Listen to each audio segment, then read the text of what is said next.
Hello, you beautiful people. Welcome back to another episode of Internet Fathers. No. Dads. Internet Dad, that's it, isn't it? Net Dads. No? No, I think Internet Dads. Online Online. patriarchs. Online. Yeah, all of the above. Internet Dads. Rory is here. I am here. My name's Spencer. I've got a question straight off the bat before we get into some dad diaries and all that stuff, Rory. Have you recently tried to access any websites that may require you to be an adult and input any sort of information to access them? Yes. Can you tell us what websites? Poker Stars. Okay, good. There's other websites that begin with the same first two letters as that. I see where you're going. Adult entertainment websites that have the process of accessing them, so I'm told, has become harder because of something called the Internet Safety Act. It's actually been something our commenters have asked us to talk about, Rory. So quick bit of background if you don't know, and if anyone listening, watching doesn't know. Internet Safety Act was UK Online Safety Act, is its actual name. 2023 is when it first was sort of brought in, but it's been updated recently with two key things. Essentially now, accessing websites legally that require you to be over 18, you have to prove it. And you have to prove it by putting in some information that people aren't comfortable with, Rory. Especially if the website you're accessing is something you don't want people to know you're accessing, okay? We're talking identification. We're talking photo images.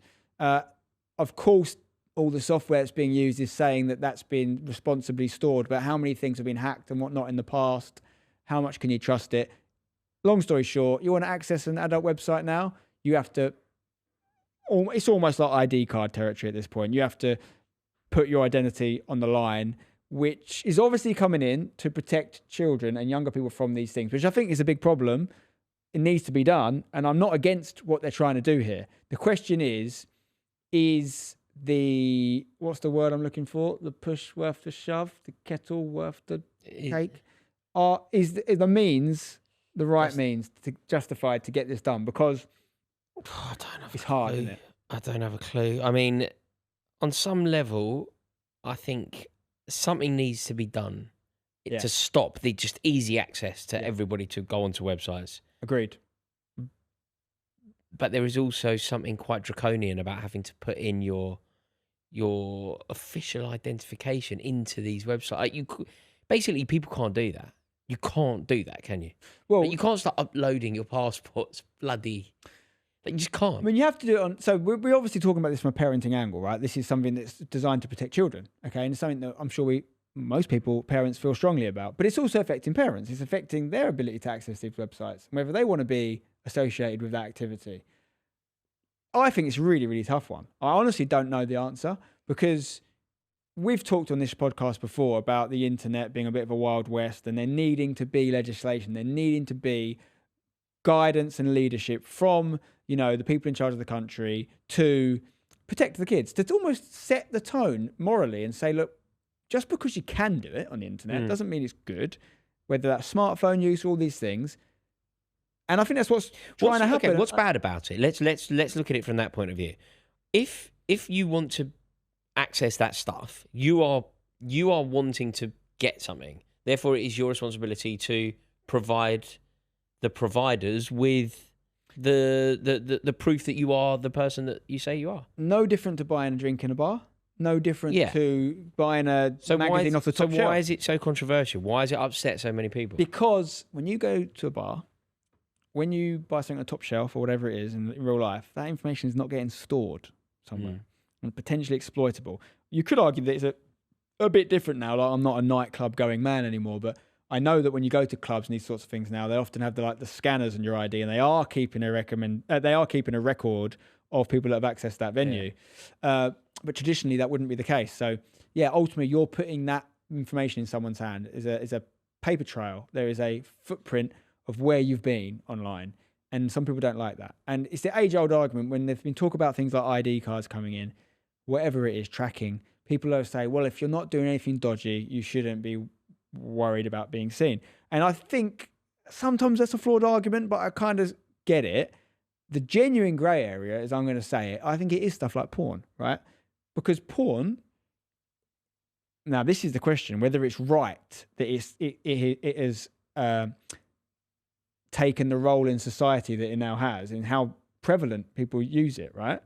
But ultimately, porn is something that is legal, is accepted that adults access it, but it's a bit embarrassing. It's a bit frowned upon. It's a bit, you don't really want people knowing how much you're going on there. I don't know if it is anymore. It is by me. I think it's mental. You know, all these like on Twitter and all the Jezebel girls that have these, what's it called, OnlyFans? OnlyFans, yeah. Apparently that's what it's called. I think it is embarrassing, but it isn't seen that way anymore. Well, it's definitely become too normalised, you know, like, and that is the problem, right? Kids especially. Like, I grew up in the era of having to talk my way into getting a daily sport, which was just, you know, soft core, bit of mammary glands, nothing too serious. One of the most famous people in the world at the moment is that girl who... Yeah, Bonnie Blue or Lily Phillips. Yeah. And these people are being made famous. They're being interviewed on massive platforms. I presume they're earning an awful lot of money. Well, I imagine this will massively affect their P&L and how much money they can make if people are more scared to go on these websites now. And I think it's a good thing. I just do. What I'm wary of, I'm very anti like nanny state and anti censorship and kind of people controlling us. You know, think of things like, remember the film Footloose, where they're like, "You're not allowed to dance," and it was all I don't want us to go that way in society. Ultimately, politically, I'm an anarchist, really. I want people to be not governed and allowed to do what they want to do. And if people are dickheads, hold them to account. But generally, let live and let live. But I can see a need for this. And if you weigh it up, negative versus positives, impact on society, what we're losing versus what we're getting, I think the best possible, if we're talking about, there's porn sites, maybe there's other things as well people are accessing, they don't want people to see them on, whatever. And I don't know. I've never really delved into like the dark web and 4chan and all that stuff. You probably don't even know what 4chan is, do you? No. But what is it? Oh, it's just like an illegal part of the internet. It's like where people will dark access. web. Yeah, the dark web. You buy mushrooms. Extracurriculars. Yeah.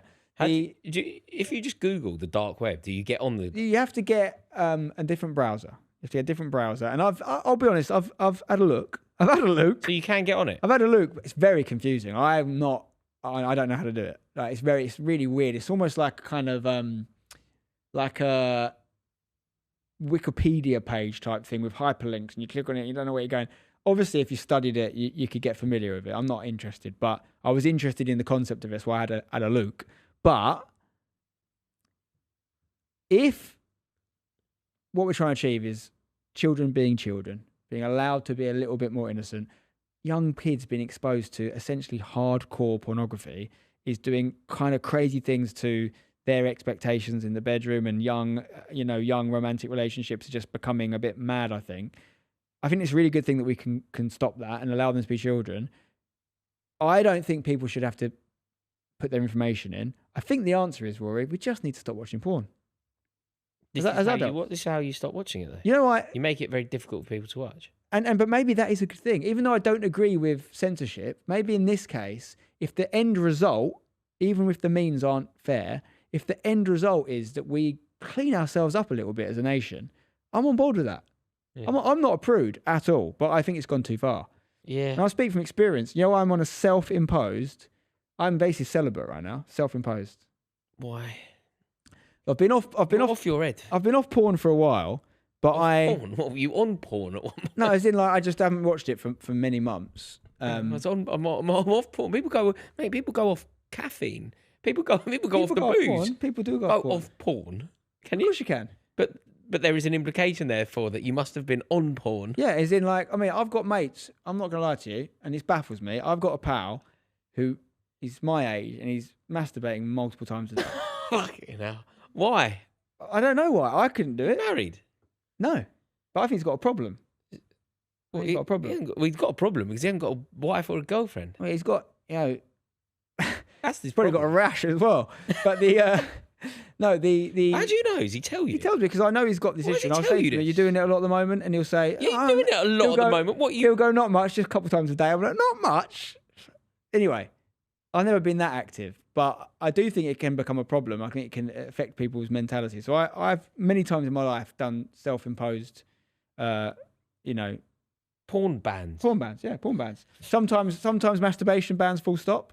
Sometimes, like right now, I'm literally trying to see I'll let you decide whether you leave this in the edit or not. You're the most complex man I've ever met. I'm basically trying to see how long I can go without ejaculating. That's the plan. Why? Why do you I'm do build things the like this? testosterone up as much as possible. Why? And it's, you know what it is, right? So if Alex wants a bit of afternoon delight, you have to say no because I'm saving up. She's fuming. I'm not going to lie to you. She's absolutely fuming. Is she? Because yeah, no, she is, mate. Is she? Because I've said to her, look, I'm on a ban. I can still, you know, I'm a generous guy. I can still help you, but I cannot myself. And I'll tell you, That's going to be very awkward. How are you going to make that happen? it's not that awkward. Is it? I mean, but you're going to. Nothing could stop me in that moment. This is the I'm problem. serious. So I basically, A crew of wild horses could come through my bedroom, and in that moment, they couldn't stop me. well, this is what I said to Al the other day. So she's like, "Why are you doing this? You're weirdo." Like you sort of say. Yeah. And I said, "Look, here's my thinking. I've decided I need to inject more discipline into my life across the board. One of the things I want to start getting up at 5 a.m. every day. I've decided it's going to be the most optimal use of my time. What are you I've doing? decided I don't want to drink alcohol potentially ever again. I've Oh. decided X, Y, and Z. And my personality is such that I am quite good if I am on a complete veto, a complete what's it called when you go cold turkey? If I'm like, I can't break any of the rules. If I lose, this is how mental I am. I will say to myself in my brain, like, if I do this, my kids die. Like, so it's not true, obviously, but I say, if I do the thing I don't want to do, my kids die. And that's how I stop myself doing it. I have decided the cleanest, most effective way to do it at this current time to impose the discipline. The main thing I want to do is the 5 a.m. get-ups. But I'm going to go so disciplined, it's going to become my personality for the next few months that I'm not doing anything that I enjoy, basically. Anything that is But why? I considered don't a vice. understand. Explain this to Because me. if I can do that... Why are you waking up at 5 in the morning? For what No, reason? that is optimal. I read a book called The 5 a.m. Club, and basically... It's written by some pillock. It's written by Robin Sharma, who's a very famous life coach, Fuck him. best-selling What does he author. know about anything? Does he know about raising 2 kids? What does he know about running a football team? Waking up at 5 in the morning, telling everyone else what to do. From the basic experience I've had on this, I will say I think maybe it hasn't be 5, it could be 6, depends on your setup. But the theory goes that essentially, so I am someone that needs to exercise, right? And I'm not just talking about that from a physical standpoint. Like it's like brain. If I don't exercise, my brain gets foggy. I get less happy. I get just a worse version of myself. So it's one of many tools I can use to kind of be my best version of myself. And there's complete correlation. If I'm regularly getting exercise, I'm in a way better mood. I've got loads of energy today. I got up at 5 a.m. and played paddle at 7 a.m. I shouldn't have energy, but it goes this way. So I did it before, actually. The only reason I stopped was when I did that shoulder injury and had to have surgery. I was getting up at 5. I was going to jiu-jitsu at 6 a.m. And I had the most energy I've ever had. Like, I was going to bed earlier, obviously. But the point is, what the theory of it goes is if you've got something in your day you need to do, and it is relevant to parenting, it really is, whatever that thing could be. It could be a work project you're struggling to get done. It could be a personal thing like keeping fit, doing fitness. It could be a certain part of your job, like, you need to make your YouTube videos, but you're running out of time. So you find the thing that basically makes your day a success. If you do this thing, everything else, you're on house money. Everything else is going to be good because you've got the thing you need to get done. You get up before everyone else is up. And you think about all these Hollywood stars and all these guys and these big meatheads and that. What they all got in common, they're always telling us how they're working out at 4 a.m. and 5 a.m. and all this stuff. It's because if you get up before everyone else is up and you've done the thing that makes your day a success before everyone else is up, before, as a parent, the madness ensues of 7 a.m. get up and it's school runs and it's all this stuff. When I wasn't doing that, I found that the day got away from me. If I didn't exercise early in the morning, I'd easily go the whole day without exercising. I'm not saying it's a big problem for people to not exercise every day, but for me, it's a mental health thing that I like to do. And I'd make excuses. Once you made that first excuse, I got up too late, can't do it now. I'll do it at lunch. Lunch comes along. I've had a bit of food, I need to wait for the food to go down. You just don't do it. So for me, amongst many things, one of the big things I need to do every day to make it a success is take some me time, do the thing that makes me happy, a bit of exercise. If I get up at 5, I'm saying, I'm not disrupting you, Al. I'm not helping you. When the kids are up, I'm going to help There you. we go. There's the reason. Why do you do it at 5 in the morning? Because the kids are asleep. That makes total sense. Yeah, and if you do it late, if you push it back and you get up at 7, you don't work out, and then you've got to do work, and then the rest of the world wake up and they start distracting you, start WhatsApping you, messaging you, you've got other things to do. You know, everyone's business is different. So that's the theory of it. And yeah, I have been a late sleeper a late riser all my adult life. I traditionally probably average go to bed time for the last 15 years has been 2 a.m. I would say average, right? That's now changing, and it's definitely to my betterment. Yeah. My dad used to always say to me, an hour before midnight is worth 2 after it. Yeah, He used I to say agree. that, and it's a scientific fact. You know, I that? always go to bed about 9 o'clock. That's very good. And what time do you get up? 6:30. Yeah, so you get a decent amount of sleep in there. But what's crazy is I read this book once. It's about the sleep book, a famous sleep book, and there's something called HGH, which is human growth hormone, which we release in our body naturally, and it's the thing that makes us grow or recover our bodies or build muscle, whatever. It's an essential thing in our biology. This thing, and I've got this thing about phrases that stand the test of time, like, oh, you are what you eat. All these things are 100, 200 years old. I think they are entrenched in like deep wisdom. Like the reason they last that long is because they are just universally true. And this thing my dad always said, hour before is worth 2 after it. It always taught me, but I never really understood why. And what's crazy, I read this book and it literally talks about the production. It's all linked to the sun and nighttime. We're not meant to be awake when it's dark. At 11 p.m. or whatever it is, at midnight, our natural body's creation of HGH literally halves. It halves. So if you're, and it's generated when you're asleep. So if you're asleep in those hours and you're not asleep at the pre-midnight hour, you make half as much HGH. So actually, physically, biologically, that whole an hour before was worth 2 after it is actually true, scientifically. Yeah. And I read that, I was like, my dad's a genius. You always feel better though. Like you do always feel better if you've slept 9:30 to 6:30 rather than 12 till 10 or whatever. But what about the people? I for years convinced myself that wasn't the case, and I was fine to be a late go to bed. I almost was proud of it. I go to bed late, I work late. Yeah, I get up at 10:30 because I haven't got a normal job. I don't have to get up like 6 like you mugs who are working in offices. But actually, it was really because I was basically a YouTuber, and half the YouTubers I was working with and collaborating with were like basically children at the time, and they had bad sleep schedules. That's really what it was. But it's hard. It's very hard to make that adjustment. And some people believe in the circadian rhythms. You know, there's like different animals that apply to something. It's bear, wolf, and they're like, it's the type of sleeper you are. Whether you naturally like to sleep late. I naturally, genetically, probably am a late person. But I'm literally training myself to change that. And I haven't stuck to it enough. I'm not doing it every day. I'm trying to. When I got invited to play paddle at 7 today, I had to get up at 5 to play at 7 in South London. I was like, everything my brain was telling me not to do it. South London, where'd you have to go? It's Bermondsey. It's next to the Den. I know, I didn't, when I signed up, I thought it was the Canary Wharf one. And everything my body was telling me not to do it. And I was like, no, it's an excuse to get up at 5 a.m. I'm trying to do that, so that's what I'll do. I didn't go to bed till 3. I was trying to sleep. Sometimes too many ideas. You do mad things. So you're waking up really early. You're basically, you know that bloke that became famous for like sellotape on his mouth and sleeping. You're actually him. No, you're actually influenced by him though. He's no. Everyone's doing the sleep thing. That's basic sort of Not everyone's waking up optimization. at 5 That in the guy's morning. spending $2 million a year on himself, and he's just a maniac. And he's supposed to be. No, but you're like a version. You're like a B-Tech version of him. Well, yeah, I would like to be cryogenically frozen. We've covered that. No, but that's more for when I die. Do you wear a thing with when No. you? No, none of But I do sleep with my mouth closed anyway, naturally. And you're currently avoiding. You're on a porn ban, and you're not having any alcohol ever again. I have said that before. That's the stupidest thing. I've said that many times before. That's the stupidest thing you said today, and there's been some mad things today. But can we agree one thing? I'm not, no judgment here. I've drunken many an alcoholic drink in my life. I've had some great times. It is poison. It's amazing. Do we agree that it's poison? No. It is literally scientifically poison. No, a lot of it's good for you.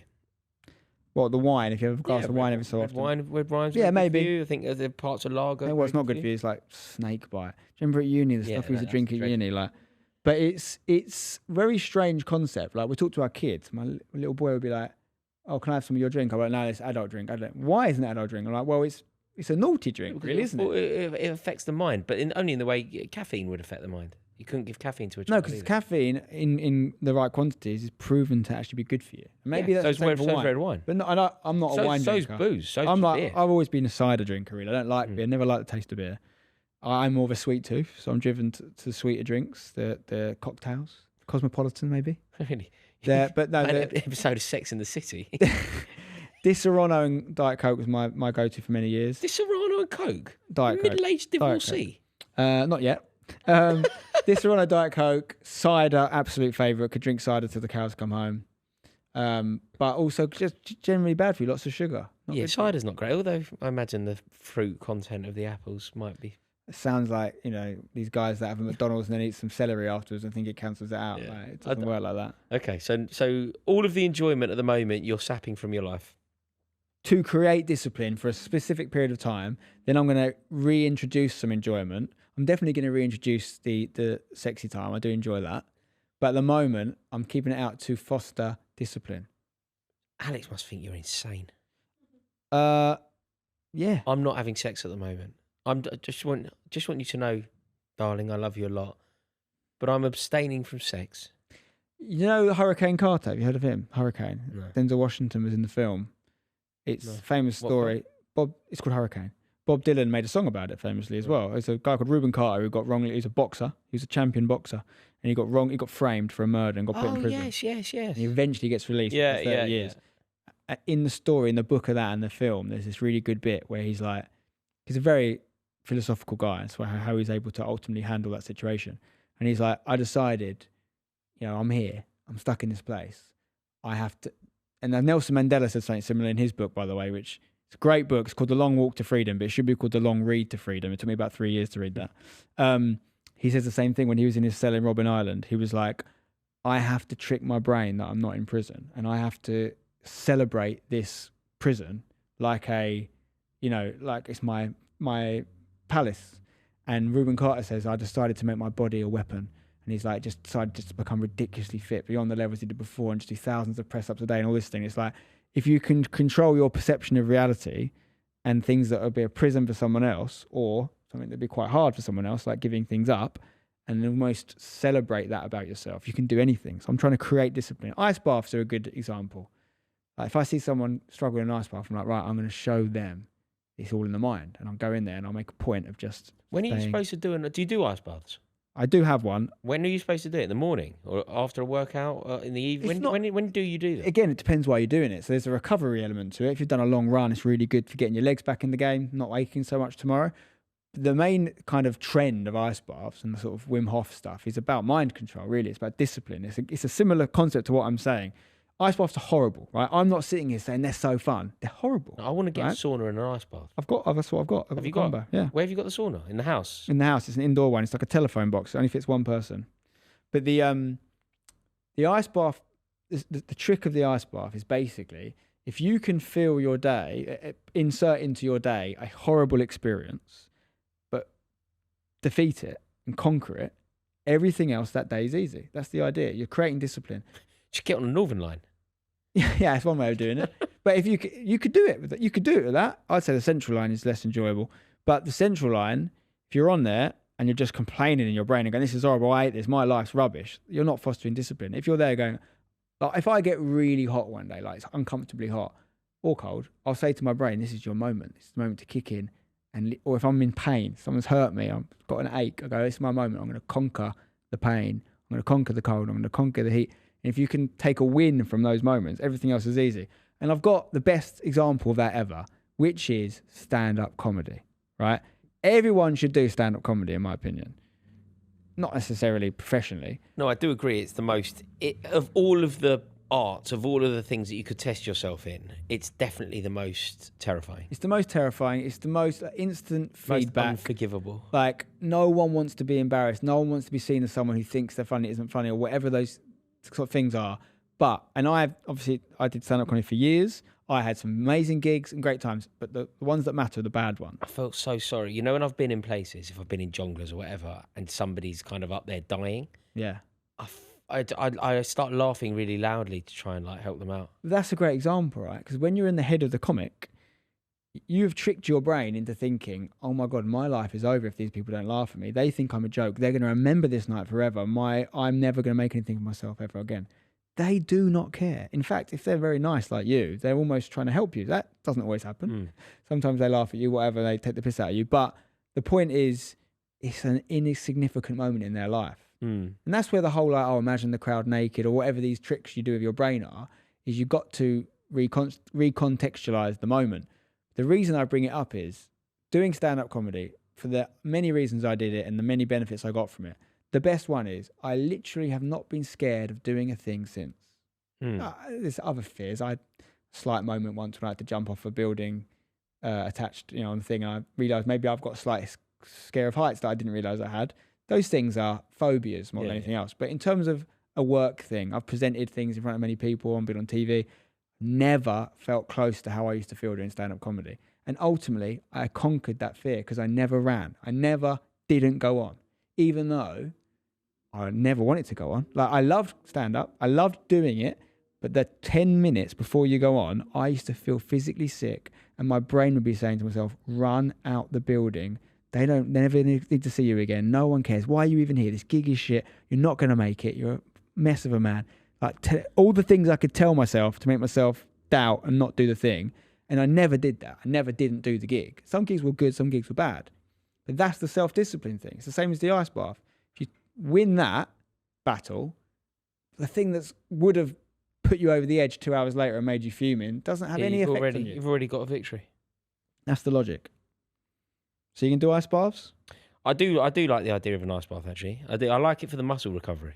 Yeah. I like it. As you get older, becomes a thing for sure. I've actually noticed recently, I think I'm developing some sort of like lethargy. I don't know what it is. Like, if I haven't done it, I know if I've gone and run a decent amount of time, I expect my legs to hurt the next day. Fine.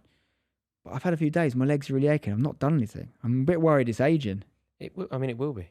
I now I see a physio now just because. Like, you know, I used to see a physio if something went wrong.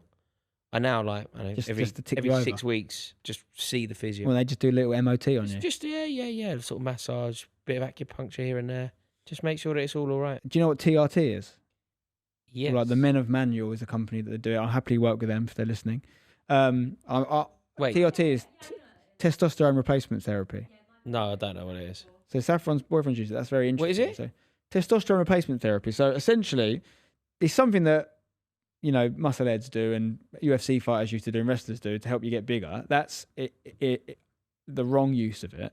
But when we get to a certain age, and this is, I don't think, a problem for me right now, but it will be eventually. You hit a certain age, say 40 in general, but everyone's different. Some people get to 60 and don't have this problem.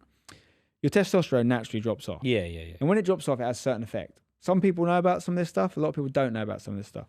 So the obvious effects are it's harder to gain muscle mass. So it's just physically harder to strengthen yourself, to make yourself bigger. Libido. That's why like Dana White or whatever, when he's all ripped, is on. Yeah, that age, and that's absolutely normal. By this is the myth. I'm very anti-steroids, anti all that stuff. Like for he needs the supplements because your body doesn't produce it in the way that it would when you were young. And we have the science to fix it now. You know, so your muscle mass stops, your bone density drops. That's why older people are physically frailer. Your libido decreases. You will have less sex drive. You might have things like erectile dysfunction. I sound like I'm doing an ad for it right now. I've just studied it a little bit. I've never worked with one. I've never done it myself. Because right now I know I don't need it. There's various, actually a friend of ours, Robbie Knox, I think we're going to have on the show soon. He did an advert for one recently and he's talking about the ways you can tell you don't need it. If you get up and you've got plenty of energy, your testosterone is probably good. If you've got a high sex drive, your testosterone is probably good. If you feel like when you go to the gym, it helps and you're putting on size, your testosterone is probably good. All those things are good for me. But the other links that people don't know as much about is like there's a massive link between depression. And some would say, the things I just described, if you've got low libido, if you're shrinking as a man, you feel less strong, all these things, of course, you're going to get depressed. And that may or may not be true, but physically, a lack of testosterone makes you depressed. Like it's linked. When you have more testosterone, you have more dopamine and all these things. So essentially what's happening in society is a lot of men getting to a certain age and just thinking life shit and everything's going wrong. It's actually just a lack of testosterone. So what do you take? A pill? So you do a blood test. It tells you your testosterone level. And if your testosterone is low, it'll tell you how much you need to get it back to normal levels. What you're not doing is necessarily elevating yourself beyond normal levels. Now you could do that, and that's how we'd all get massive. That's what The Rock's doing. That's what all these guys are doing and pretending they're not. They're all liars. I hate that. I've got no problem if you're Hugh Jackman and you need to be massive for the Wolverine, so you take loads of steroids. It's your body, it's your choice. I hate it when they don't admit it because it's giving people a false sense of. It's like when the women don't admit they've had boob jobs or lip jobs, all these things, and young girls think I should look like that. Like Kylie Jenner, for example, is literally a different human to what she was. Nah, but these girls now, with but she's admitted it though. Mad faces. But Kylie Jenner has come out, fair play to her, and she did a post and it became a trend. I think. I'm sure Saffron will correct me if I'm wrong. Where she basically went, this is the boob job I had, just so you know, or this lift, and it's normalised it. I'm no judgment for people doing this stuff. I don't like it when they lie about it because I think it's unfair. So the testosterone thing, I'm very confident I'm not low testosterone. I don't feel the need to do a test. I think when I hit 40, or if I see a few more symptoms develop, I'll definitely do it and I'll definitely get on it. I do not Do you do it want... through the doctor? Yeah, they have companies. That's why I'd love to do a sponsorship with one of these guys because I think it's God's Steph, work. Did you say your fella did it? Yeah, he did. How old is your fella, if you don't mind me asking? He's 35. Okay, so it's right sort of age range. Yeah, he did it because he was feeling really, really tired, but at the same time, he was working really early mornings. But like he did everything he could before he tried it. Like he got loads and loads of sleep, like did literally everything. But actually, further down the line, he actually found out that he had really, really low like iron and folate levels. Yeah. And he's been taking all the supplements for that instead now, and he's completely back to normal. So he's not on the testosterone anymore? No. So he tried that for a bit. He didn't see much improvement. So then he went and tried other stuff, got tests for that instead. Well, that's another good use of it, in my opinion. It's there to try. It might not be what you need, but it's something we should be taking advantage of if we feel the need for. I'm very anti, I've had periods in my life where I'm trying to get big and I was a rugby guy and all that stuff. And there's probably been periods where I'd have been tempted by something like that to try and get bigger. But I luckily had enough sense about me that I would always put my own health first. And I was worried about long-term effects of steroid use and all these things. But if I'm low, getting back to equilibrium, there's no negative side effects to that. You're low. No. It's just a supplement. Yeah. I don't need to go beyond. I just need to keep the level. Yeah. That's what I will definitely look into in time. And the folate thing that Saffron mentioned there is interesting. You can do something called a methylation test, which is what Dana White did. It's a company, a guy called Gary Brecker, who sort of made it famous. And your ability to, folic acid and create folate is one element of it, but methylation is basically like a DNA test on your genes to see what you're missing, specifically you. You can get these catch-all supplements that are all things to all men, and they're saying that here's a little bit of everything. Most of it just comes out in your wee because you don't need it. Yeah. But you might be massively lacking iron, or someone else might be massively lacking magnesium or zinc. You get a lot of supplements in that. You get yourself back to normal levels and you see the difference. Right, Alex was tested. I've tested myself for that. Alex done it. I haven't really got on board with it yet. Again, I feel fine. But Alex did it, especially during pregnancy. There's something, this is also very relevant to the dad chat. So folic acid is something that is in, for example, you'll know this, when a woman gets pregnant, you get Pregnacare stuff. Victoria's got those. I've seen those tablets about. Yeah, so Pregnacare is provided on the NHS. It's a women's supplementation for pregnancy. And it contains folic acid. Folic acid, for example, you'll find in, if you see something that says it's fortified sometimes, like Weetabix, for example. My little boy loves Weetabix, it's his favourite thing. You can get organic Weetabix, which isn't fortified, doesn't have anything added in, and you can get normal Weetabix, it is added in. Generally, organic's more expensive, but generally, the idea of it's marketing, fortified, this is going to make me better. 40% of people cannot folic acid or whatever it is, can't methylate it. So it's actually bad for you to have it. And so 40% of pregnant women shouldn't be having folic acid. By the way, people are going to probably say this is bro science or whatever, pseudoscience. I have seen this and read this and studied this a little bit. It is true. I do believe you Google it, you'll see this stuff. I'm not a scientist. I don't know enough, but I know that I do genuinely believe there's a lot of marketing that goes into supplementation and things. And if you want to be optimal, you have to find something tailored for you. Yeah, We're all different. We're all different, aren't we? Yeah. It's like diets. I might sit here and say I'm a carnivore diet guy. I don't want to eat vegan diets. But then someone else might have, a serious illness, and going vegan is the thing that cleans that up. I'm open to everything. Yeah. But I don't think there's any such thing as a catch-all. You take the same supplement as them, you're going to be optimal. That's just marketing. Yeah. A lot of these companies out there are doing that. But it's expensive to do these sorts of things. But for me, I don't spend a lot of money on flash things. I don't have flash cars. I don't have watches. If I'm going to spend money on anything, it's food and health. Yeah, absolutely. Good food and good health. And got to put it first. Yeah, I completely agree with that. So we do some dad diaries, my son. Because it's been a little while. Always, yeah. My favourite part of this. We want to get more in. We want to hear from you, your stories, your questions, and we'll go through some now. So, dad diary number 1. Subject, my biggest fear. Hi, Spencer and Rory. Adore you guys and the pod. Find it the most interesting and relaxing and real thing to listen to on a weekly basis. Very kind. Not a dad yet. It's always been my dream. However, I think I finally found the one, which is so exciting. We are unlikely to have children for a few years, as in the grand scheme of things, we're still early days. However, we have both openly disclosed it's been our dream to have kids. One of my biggest fears about becoming a dad is how useless I am at DIY/hands-on technical things, which should be traditionally dad/male-based things. Do you have any advice to combat this? Yeah. Is this something you guys have always been good at, or is it something you've learned post having kids? I'm not good at it. I can't do anything. I'm the most useless. I'm inept. I can't do a thing. But I do know something called TaskRabbit. Ah, not an ad, No, sadly not an ad, but open to it. but open to it. And that's what my DIY consists Do you of. just I get don't a have guy anything. around? I literally just get a guy. Is I that don't do quick? anything. That because It's amazing. I've got a few handymen, but Yeah. they're always on massive. If you just go straight to the man, like they're always on massive demand. You've got to wait months to get them in. No, it's quick. I'll have to look at that. It's amazing. But I am. I have a guy for everything. I have a guy. You do. You have I a have a man guy- for shorts. You have I a have- man for shoes. You I have a have- man for everything. I have a guy. I have a bin cleaner. I have a gardener. I have Window cleaner. window cleaner. I have the guy for the job.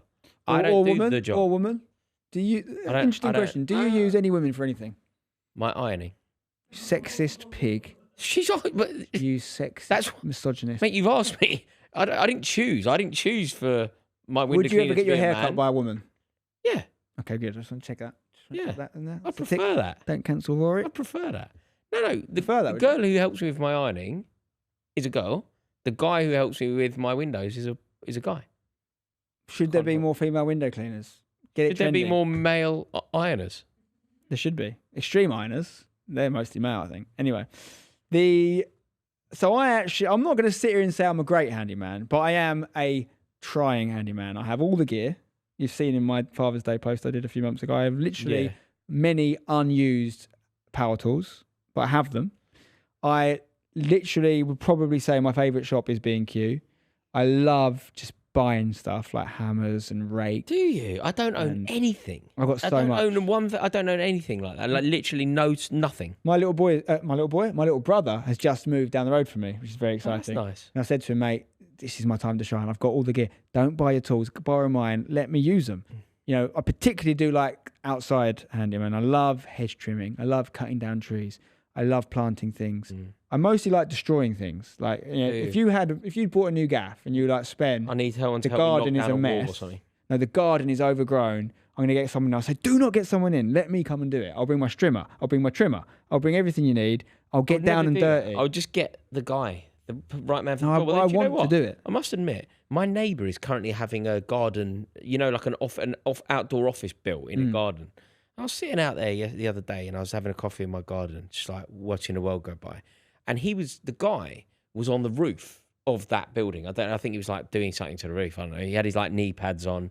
I was looking at him up there and I was like, that's a man. That's a real man. Well, I've actually got a utility belt now and everything. Yeah, I know, can but have look at you. multiple You're sat things here in with there. me. You're posing. You're pretending. No, I'm trying. I'm trying. But you're just playing dress up. No, that's not true. Do you not remember the story I told you where I got covered in my own feces? Yeah, I was because emptying you're it? pretending to be able to do I'm stuff. not pretending. You're I'm as trying inept as to me, learn. mate. You're as inept as me, but you That's just not won't true. accept it. That's not true. Do you know what my biggest skill in life is? Accepting my limitations. No, what you can't do. No, so I don't agree. My dad's an engineer background. I think I have part of him in me. I have a inquisitive mind. I might have skills in a different area and I've been brought up a different way, but I actually like to do it. I love the idea of maybe building my own house one day or Oh, shut up. or What are you talking my about? dad buy some land, build a house, live in a caravan for a bit. You're not going to build a house, mate. I think I actually will. No, you probably will, actually. Yeah, I probably will, mate. You probably It will. might not be structurally sound Yeah. house, but I'll build it. The The idea of buying my own house, actually. I love the idea of building my own house, actually. no, I watch them on YouTube. I watch these videos of people that build a cabin in the woods, and I watch them. I love it. And those little guys who live in the jungle and make like swimming pools out of clay. I love all that stuff. You're so funny, man. I think that's true. You know, No, life. It's I can't- nature. It's what we're meant as I humans to can't do. wait for the good life. Like I'm ready for that point in my life. I am ready for my garden to be my sanctuary. I'll just have someone who tends it. Well, being fanned by some. No, I just can't. I can't do it. I mean, I'll go to the garden centre and buy the hanging baskets and choose the colours and whatever. But the idea of actually maintaining a garden It's is not a the- skilled job. Yes, I it think it's is. quite Well- arrogant to believe that you are capable of doing it. Well, here's what I'm going to say something now, which will definitely upset some people. It's not my words. It's something someone said to me. So I've got a friend, one of my very, very good pals, very good at cars. You know, knows how to do anything. Bought one of those big vans turned it into a camper van, did it all himself. And I also like the idea of having a camper van driving off and just hiding in a field somewhere. And I was like, I'd love to do it myself. It's way cheaper to do it yourself, and I'd love to learn it. But I'm sort of like, I'm like, there's no way I'd learn it. What, all the cables and stuff. Wrenches and that. And he's like, this is a bit of a controversial opinion. Again, it's not my words, but his basic thing, and he teaches himself how to do this stuff. He doesn't necessarily know, but he teaches himself, watch some YouTube tutorials, whatever.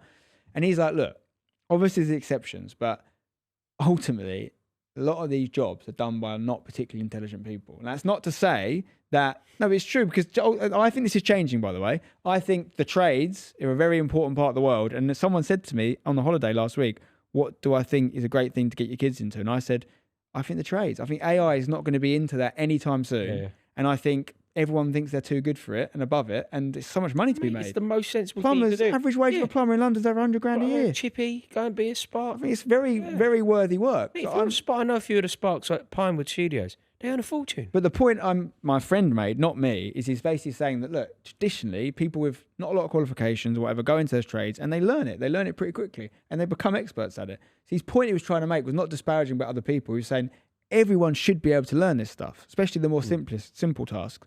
It's really, you don't want to. That's what it is. I can't do certain things. You just don't want to, though, do you? You don't want to learn. Because I can't do a lot of these things, but I'm trying to learn. There are some things that I'm just not capable of, even as a like for example, that real man that was standing on the roof with his knee pads on.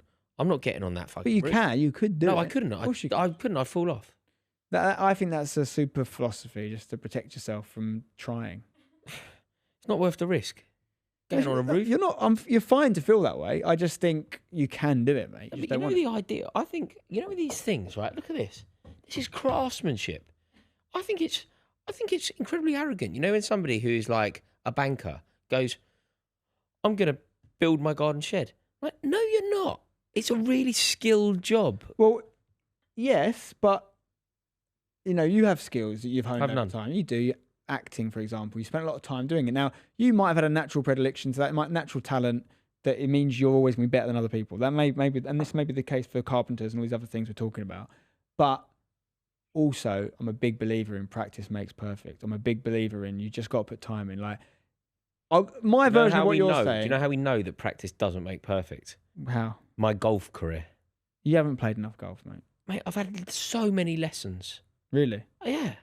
Well, I do, ultimately, I could destroy my own argument here because it's something I say to my younger brother a lot. My younger brother is a very good musician, right? He can hear something and just play it on the piano. Like, I'm not saying he's Mozart, but he's very, very talented.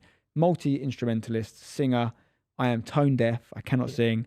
I've tried playing guitar. I'm not terrible and I could probably get good if I practice more. Piano, I literally think I could never do. No. My brain does not work like that. It's the two things at once. Like guitar, you're doing two things, but you're playing one note. Yeah. But because you're doing two things, I'm watching the Billy Joel documentary now. I love Billy Joel. I would love to be able to play Ray Charles piano more than anything. I don't think I could ever do it. Yeah. I think my brain is not capable. No, I know what you mean by that. I can definitely empathise that. There are some things that I just can't. I'll never be able to speak Dutch. Well, that's definitely something you could do. No way. You moved to Holland. Mate, you mental. You could never, ever speak Dutch. Of course you could. A language everyone could learn, I think. What, you reckon if I plonked you in Tokyo now and came to see you in 2 years, you'd be speaking Japanese? 6 months. Don't be so daft. 100%. If I was not allowed to speak any other language, 100%, mate. You're mental. If a baby can learn it, why can't I? Because baby's cleverer than you. It's got a more porous brain. No, that is true. It's easier if they have more neuroplasticity. It's easier for them to learn. But I'm a big language person. One of my big ambitions. What other language do you speak? When I say language person, I'm saying big respect of people that can speak multiple languages. Same here. I would love, one of the things I want to really tick off before I die is to become fluent in probably Spanish because it's the one I'm best at.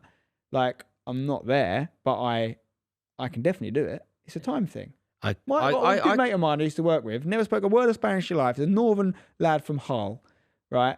Meets a Spanish bird, moves to Spain. I bump into him 3 months later. He's speaking fluent Spanish. If I moved to Spain now and you saw me in 10 years, I would still speak exactly like this. But that's a lack of effort. No, it's a lack of skill. And you could get away with brain it. power. As an Englishman, we are lazy and we get away with it. But I wish I could. guarantee you'd be able to speak Spanish in way less than a year. Absolutely impossible. If you were thrust in that I'd environment. be like Gianfranco Zola. Lived in England longer than he lived in Italy. Aguero. Still gone. No, but the reason you're thinking you could do what you're doing for 10 years is because you know you could get by with English. What I'm saying is if I was put in an environment where I cannot speak English... If you said to me, would I'll learn give you £10 million, but you have to be able to speak Japanese by the end of the year, I wouldn't know one word. That Arigato. is bonkers. You're telling me right now, if someone said to you, I'll give you £10 million, you've got to learn fluent Japanese, you don't think you could do it? I don't say this with pride. I wish that I had either the brain power or the intelligence to be able to actually be able to speak another language. My brain doesn't work like that. I'm not clever enough. No, you would be able to do it. I would give anything virtually to be able to speak another language. And I said Japanese to make the point because that's a language I don't understand the alphabet. I have no concept of it. I couldn't speak Spanish. Someone said to you, I'll give you Spain £1 billion, times. £1 billion. I will never be able to speak Spanish in my life. I wish it was that is honestly a real fluent Spanish. Insight into your lack of belief in yourself.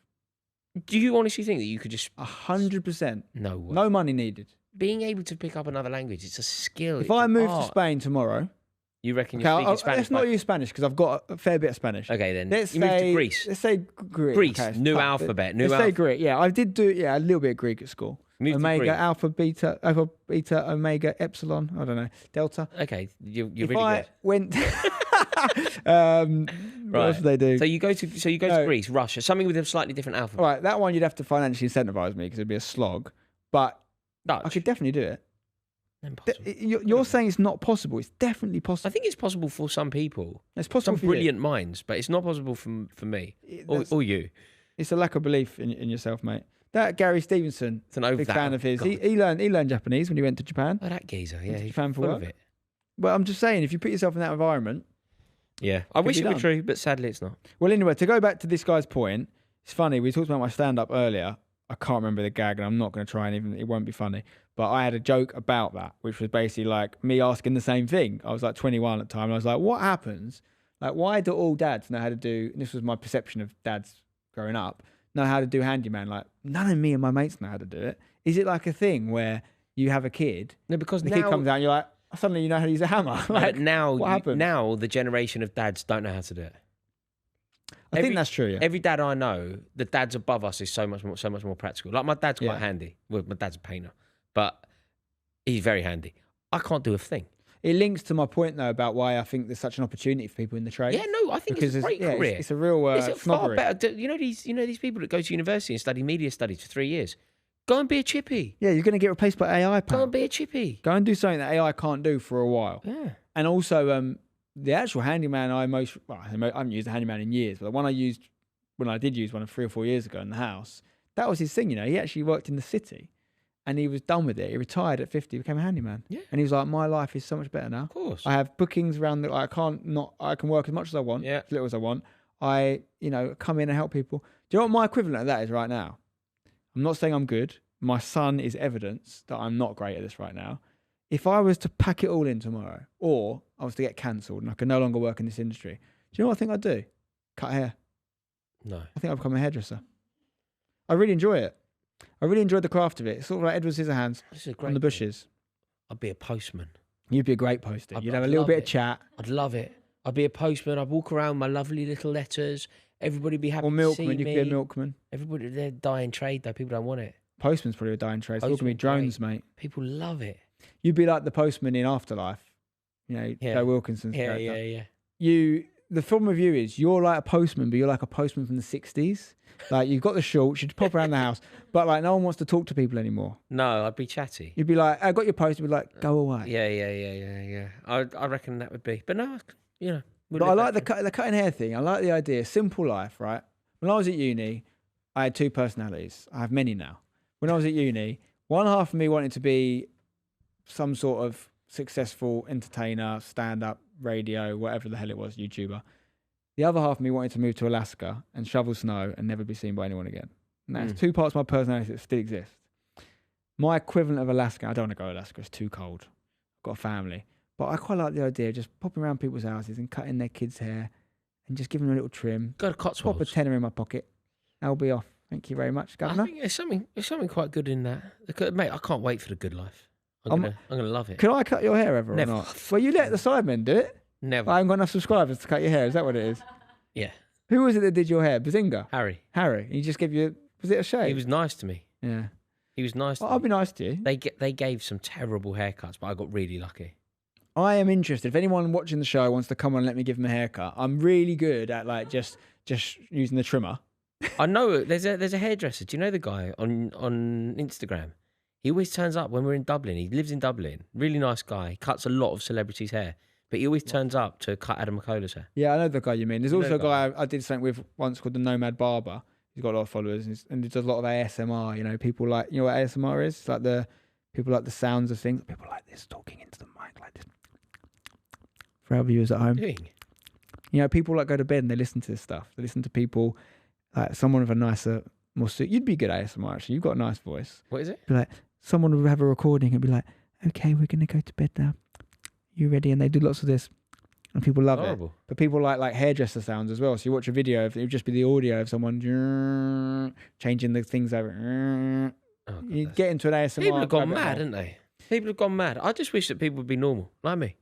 But we don't know the answer, mate. The honest answer is you don't have to be good. You can be like Rory and use other people to do it. You can be like me and slowly acquire skills over time. Will I ever be Handy Andy from Changing Rooms, whatever it was called, that show? No, of course. Probably not. But I could be fairly Handy Spencer. And that's what I'm trying to be. You know, I know mostly through error, trial by error. I know how not to shovel shit out of a sewer. I learned that the hard way. I know how to cut trees down. Good and bad. I've had some bad incidents cutting trees down. I've done some successful lumberjackery. I know how to, I ultimately do have a robot lawnmower, so I can't say too much about that. I don't enjoy mowing the lawn in the same way, so I got the robots in for that one. But I do enjoy it. Why don't you get a guy, man? Because you've done someone out of a job. Yeah, I probably have. I mean, it's called Bob, the robot lawnmower. Full name Bob Trimmerman, which is a tribute to Robert Zimmerman, aka Bob Dylan. And he just gets about his work. He's part of the family. I enjoy him. Flymo, if you're wondering. Again, really good potential brand deal. Flymo, get in touch. What I love about this pod, Rory, is there's just so many potential brand deals. And I'm open to almost all of them. Yeah. You want a lawnmower and some hormone. I definitely want testosterone. Well, I don't need it now, but I do the deal now. Give it to me and I'll store it for when I'm about 40. Okay, there we go. Thanks for watching, you lovely people. Send us your dad diaries and we will probably not answer them, but have some sort of long-winded answer that goes off and have an argument about them. Thank you very much. That's what we do. Bye, guys.